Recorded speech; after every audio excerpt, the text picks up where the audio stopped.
નમસ્કાર.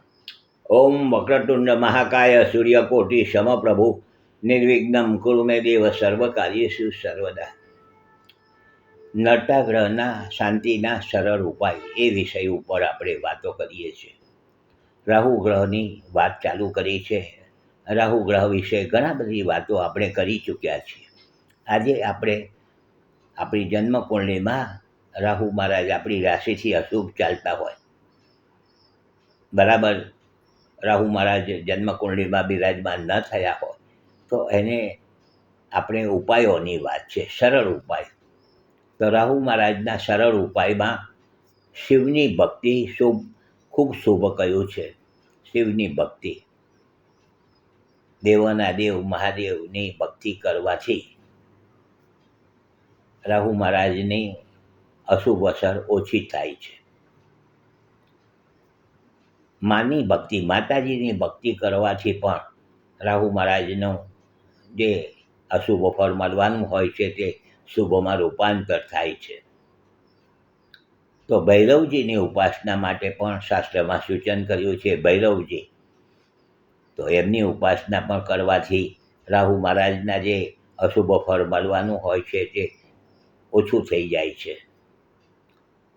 રાહુ મહારાજ માટે રાહુનો વાર બુધવાર છે, તો બુધવારને દિવસે આપણે કંઈક દાન ધર્મ કરીએ, લીલી વસ્તુ ગાયને ઘાસ ખવડાવીએ, અગર તો કંઈક જમવામાં લીલા મગ લઈએ, અભક્ષ્ય પદાર્થનું ભોજન ન કરીએ બુધવારને દિવસે, કારણ કે આપણી બુદ્ધિ ભ્રષ્ટ થાય છે અને ખોટા નિર્ણયો થવાની સંભાવના કહી શકાય.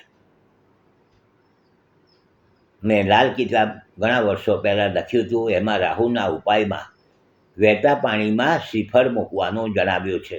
વહેતા પાણીમાં શ્રીફળ 12 બુધવાર સુધી મૂકો, અગર તો 21 બુધવાર સુધી વહેતા પાણીમાં શ્રીફળ મૂકવાનું મેં જણાવ્યું છે.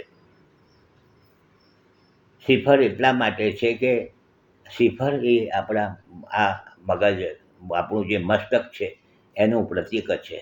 અને મસ્તક આપણું જે બુદ્ધિ છે તે ખોટી બુદ્ધિ ન થાય, ખોટી બુદ્ધિ ચાલી જાય, વહી જાય, એવું આની પછાડીનો સંકેત રહેલો છે.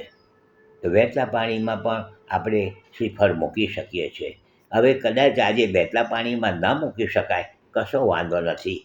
શિવના મંદિરમાં આખું શ્રીફળ છોડ્યા વગરનું આપણે મૂકી શકીએ છીએ, તો પણ ચાલી શકે છે. કારણ કે આપણી જે આ મગજ છે, આપણું જે મસ્તક છે, ભગવાન શિવને અર્પણ કર્યું. તમે સદબુદ્ધિ આપજો, ખોટા નિર્ણય અમારાથી ન થઈ જાય, એને તમે અમારા ઉપર થોડી કૃપા કરજો. જોજો, આ બહુ મહત્ત્વની વાત છે. દેવોના દેવ મહાદેવ છે. મહાદેવની ભક્તિ કરવા માટે હું લોકોને વધારે સલાહ સૂચનો આપતો હોઉં છું, કારણ કે શિવના મંદિરની અંદર બધા જ ગ્રહો બિરાજમાન થયા છે. બધા જ ગ્રહો શિવના મંદિરમાં, ગણપતિ છે, નંદી મહારાજ છે, માતાજી છે, બધું જ છે શિવના મંદિરમાં. 9 ગ્રહ શિવના મંદિરમાં બિરાજમાન છે. તો શિવની ભક્તિ કરવાથી મોટા ભાગના ગ્રહોનું શમન થઈ જાય છે. રાહુ મહારાજનું જ્યારે અશુભ ગોચર ચાલતું હોય આપણી રાશિમાં, આપણા જન્મકુંડળીમાં રાહુ બરાબર ના હોય, તો આપણે થોડાક આવા ઉપાયો કરીએ.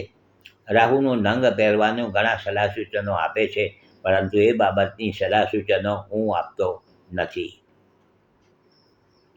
રાહુ મહારાજના ઘણા બધા ઉપાયો છે, ખૂબ છે, પરંતુ આપણે રાહુ મહારાજના કદાચ જપ કરવા હોય તો ઓમ શ્રી રાહવે નમઃ, આ રીતે પણ મંત્ર જાપ કરી શકાય છે. વાતો ઘણી છે બધી, બધું ટૂંકાણમાં વાતો કરી છે, એકદમ સરળ અને સીધી વાતો કે જેનાથી આપણને લાભ થાય. આ બધી વાતો છે, સ્વીકારજો. આપને આ વસ્તુ સારી લાગી હોય, ચોક્કસ બીજા લોકોને જોવાની ભલામણ કરજો. આપ પણ કરજો. કદાચ આપને બરાબર તકલીફ ન હોય તો આપ પણ કરી શકો છો. રાહુ મહારાજની વાતો કરી છે, ઘણા બધા ગ્રહોની આપણે જૂના એપિસોડ પણ બધા ઘણા આપણે યુટ્યુબ ઉપર મૂકેલા છે. તમે જોજો, જોવાની ભલામણ કરજો. હસમુખલાલ ઝવેરીના સૌને નમસ્કાર.